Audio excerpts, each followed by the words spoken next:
Guaranteed. You're gonna see purple. Boom. Wow.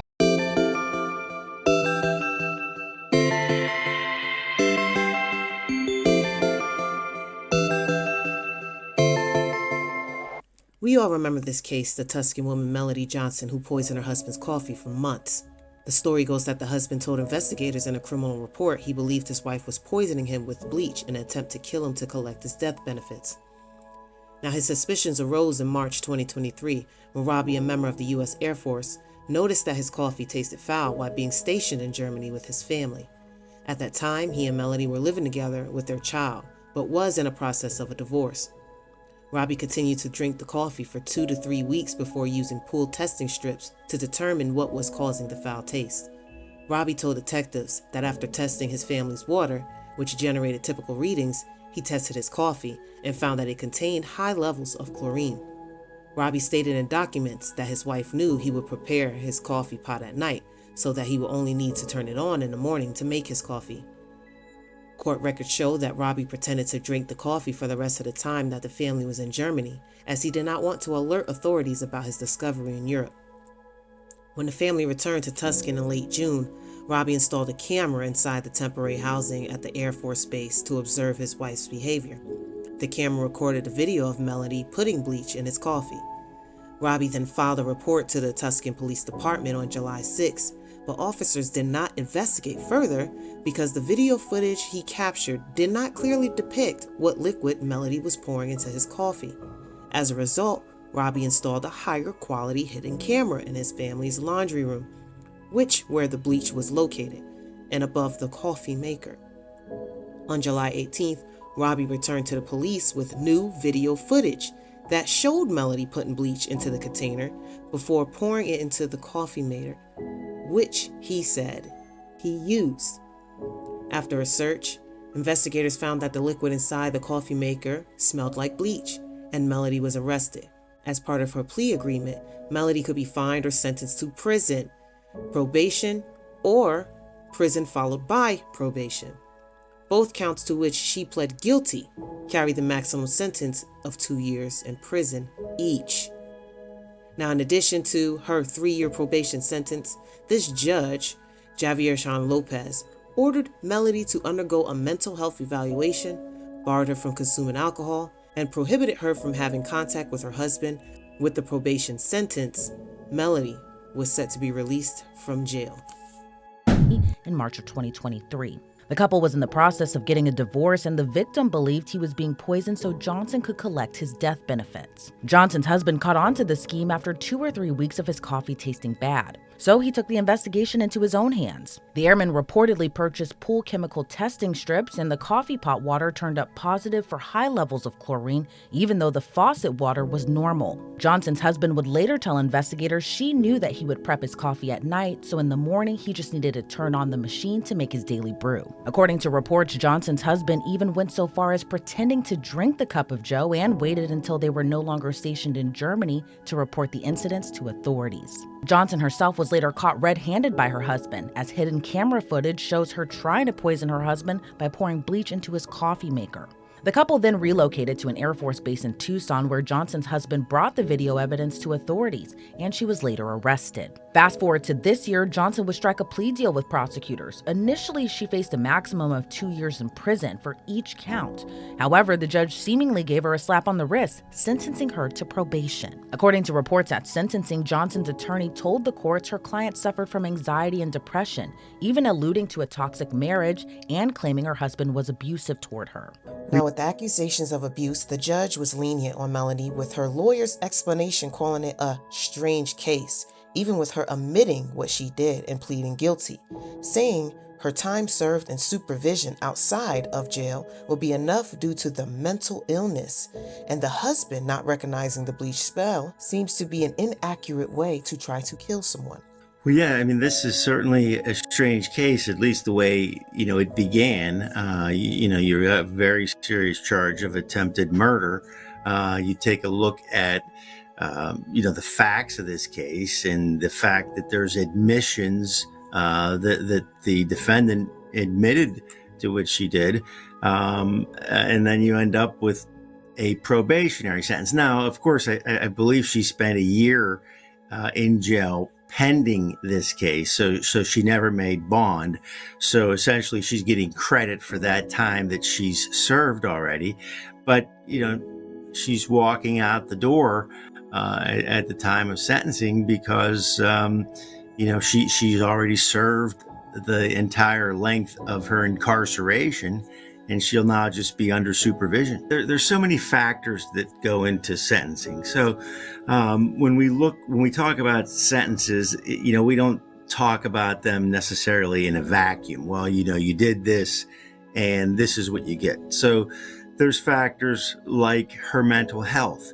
Now, having mental health problems doesn't negate your responsibility for what you did, but it mitigates it. So, a mental illness could mitigate a sentence, which might otherwise be lengthier. Maybe it's in everybody's best interest that she's released and she has an opportunity to participate in mental health counseling and other things that might not have been available to her in prison. I mean, putting bleach in somebody's coffee certainly indicates your premeditation to want to harm or even kill that person, because ingesting bleach can certainly be lethal, and so that's an important aspect. But when I looked at this, I thought, well, you're putting bleach in coffee. I mean, that should be detectable just by the odor of the coffee. With the husband being a complete fool and asking for leniency on his wife, the wife gets a slap on the wrist. The lawyer states just how the blame on his wife should be lessened due to this factor. In addition to those factors, another factor the judge reportedly weighed into was Johnson's husband's plea not to send her to prison. Well, I mean, that's pretty magnanimous of him to who was the target of her poisoning. Ultimately, she wanted to kill him, but he's been able to step back under the circumstances and say, well, I don't think that that's necessarily, that prison is necessarily the best thing for her, that she could benefit from mental health treatment. And ultimately, if someone can get into a mental health program, or if it's an issue of substance abuse or things like that, if you can get the help that you need, then the whole community benefits by that, because that's the likelihood that you're not going to recidivate. And I think that's what's the most important thing here. Of course, there's sort of this idea in sentencing of just desserts, that you get what you got to be punished for what you did. But that's only one prong of the whole sentencing scheme in this country. And the other prong, among others, is that you are rehabilitated and that you don't harm people in the future. It's interesting that you would go to that level to prove that somebody's trying to kill you, and then want to be merciful once they're arrested and prosecuted. It's interesting. It's almost as if, and again, I'm just guessing based on the news reports that we've read, that he knew what was up, and right at the get-go, and figured, well, you know what, let me find something to support this, because nobody's going to believe that my wife is putting bleach in my coffee and I can smell it and I'm not drinking it. So I'm going to set up this elaborate surveillance process so that, people will believe me when I tell them.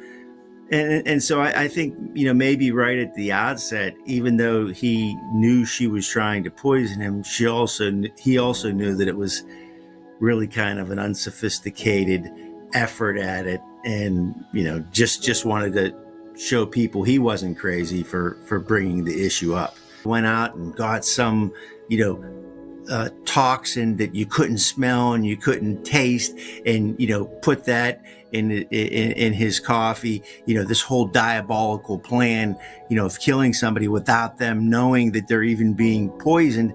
Here it seems like sort of, a lackluster effort, at killing somebody, or just that you really didn't you really didn't think it through, and maybe you're acting because of something that occurred recently, or maybe you're acting because of this mental defect that you have.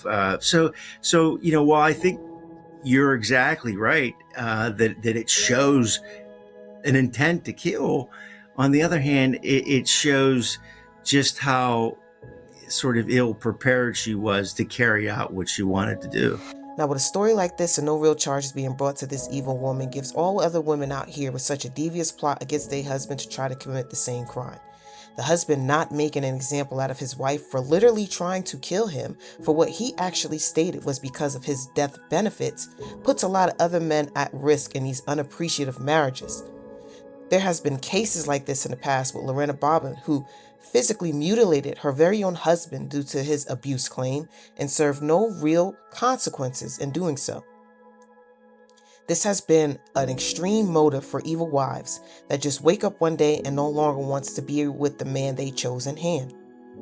The judicial system looks at abuse for women as such a greater problem than women with premeditated murder on their minds. This shows you that the society is against men, and the men who don't stand tall are doomed to be ruined by it. And the women, just like this, won't ever have to worry about their evil attempts, accusations, or wrongdoings being punished, even while caught on camera. But what do y'all think? Don't forget to like, comment, share, and subscribe to my channel. I want to thank all my new followers who have joined my platform, and I hope all of you don't forget to hit the notification button to be alerted for all my new videos. And as always, I thank you all for watching.